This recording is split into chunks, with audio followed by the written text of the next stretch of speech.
नमस्ते दोस्तों, envision tales में आपका स्वागत है। ये पुराने चैनल की एक नई शुरुआत है जिसमें हम अब आगे चल के अलग अलग कहानियां प्रस्तुत करेंगे जो कि हो सकती हैं कोई इंस्पायरिंग स्टोरीज, कुछ हॉरर स्टोरीज, कुछ क्राइम स्टोरीज। इसी तरीके से अलग अलग, जैसे कि ट्रेंड बदल रहा है, लोग वीडियोस देखना कम और सुनना ज़्यादा पसंद करते हैं, तो हम कहानियां प्रस्तुत करेंगे। आप सिर्फ अपने हेडफोन्स लगाइए एंड हमारी कहानियां एंजॉय करिए। आज की कहानी उस इंसान की है जिसने पूरे एक साम्राज्य के आगे घुटने टेकने से इनकार कर दिया। आज की कहानी है सी शंकरन नायर की। तो कौन था ये व्यक्ति? चलिए स्टोरी में पता लगाते हैं। केरला के पलक्कड़ डिस्ट्रिक्ट में एक जगह है मनकारा। वहां पर ब्रिटिश गवर्नमेंट के लिए काम करते एक तहसीलदार के घर पे सी शंकरन नायर का जन्म हुआ 11 जुलाई 1857 को। उनकी एजुकेशन स्टार्ट उनके घर से हुई, जो कि आगे चल के मालाबार के एक स्कूल में कंटिन्यू की गई। आगे चल के उन्होंने अपनी आर्ट्स डिग्री कंप्लीट करी 1877 में प्रेसिडेंसी कॉलेज ऑफ मद्रास से। पर वो यहाँ नहीं रुके। 2 साल के बाद उन्होंने मद्रास लॉ कॉलेज से एक लॉ डिग्री भी हासिल करी। इसके बाद वो ना सिर्फ एक लॉयर बने बल्कि वो लीडर बने और एक रिफॉर्मिस्ट बने, जिनका ब्रिटिश वॉइसरॉय काउंसिल में जितने भी भारतीय थे उनमें से सबसे ऊंचा पद था। लेकिन फिर एक दिन कुछ ऐसा हुआ जिसने उनकी पूरी जिंदगी बदल दी।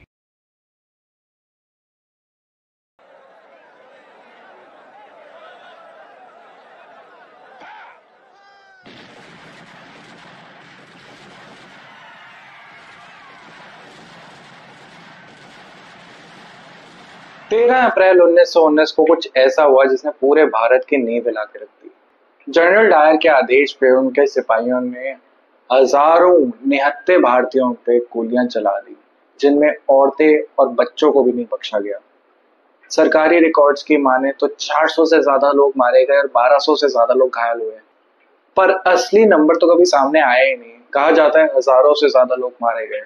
अंग्रेजों ने इसे कवर करने की काफी कोशिश करी, इसको एक नेसेसरी फोर्स बताया। नायर जी ने इसे सीधा सीधा मर्डर बोला और इसके खिलाफ आवाज उठाई। उन्होंने अपने पद से इस्तीफा दिया और वॉइसरॉय काउंसिल छोड़ दी, और वो ऐसा करने वाले पहले भारतीय बने। उनका बयान, I will not serve the regime that massacres my people, यानी मैं उस शासन की कभी खिदमत नहीं करूंगा जो मेरे अपने लोगों को मौत के घाट उतार दे। और नायर यही नहीं रुके, उन्होंने एक किताब लिखी, गांधी एंड एनार्की, जिसमें हर उस ब्रिटिश ऑफिशियल का नाम दिया जो जलियांवाला बाग मैसेकर में इन्वॉल्व थे। उनके इस एक्शन से ब्रिटिश गवर्नमेंट का पूरा कवर अप, जो ये नेसेसरी फोर्स कह के कवर करना चाह रहे थे इस इंसिडेंट को, उसका पर्दाफाश हो गया और इस वजह से वो ब्रिटिश राज के डायरेक्ट टारगेट बन गए।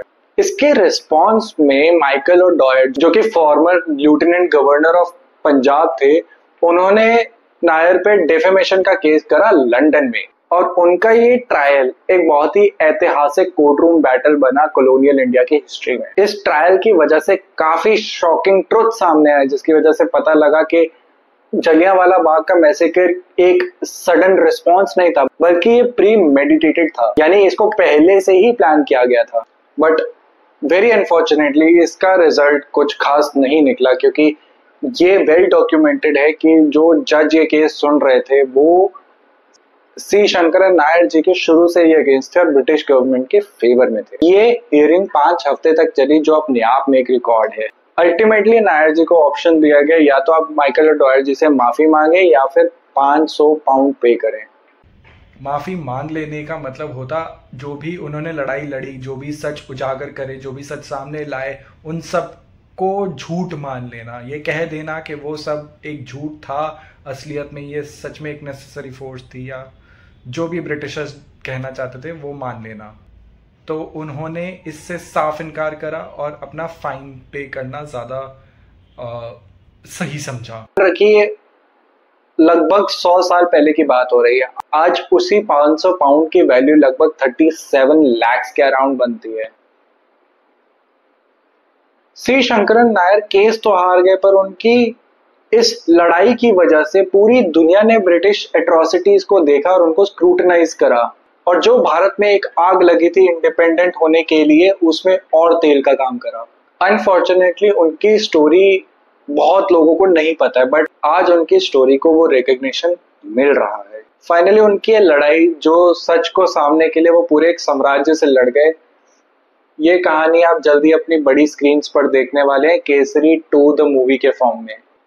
ये मूवी और सी शंकरन नायर की स्टोरी हम सबके लिए एक इंस्पिरेशन है, और ये हमको सिखाती है कि असली हीरोज सिर्फ लड़ाइयां नहीं लड़ते, वो इतिहास बदलते हैं। तो ये थी हमारी पहली पेशकश, हमारी पहली स्टोरी। हम आपसे दोबारा मिलेंगे एक नई कहानी के साथ। तब तक के लिए नमस्ते।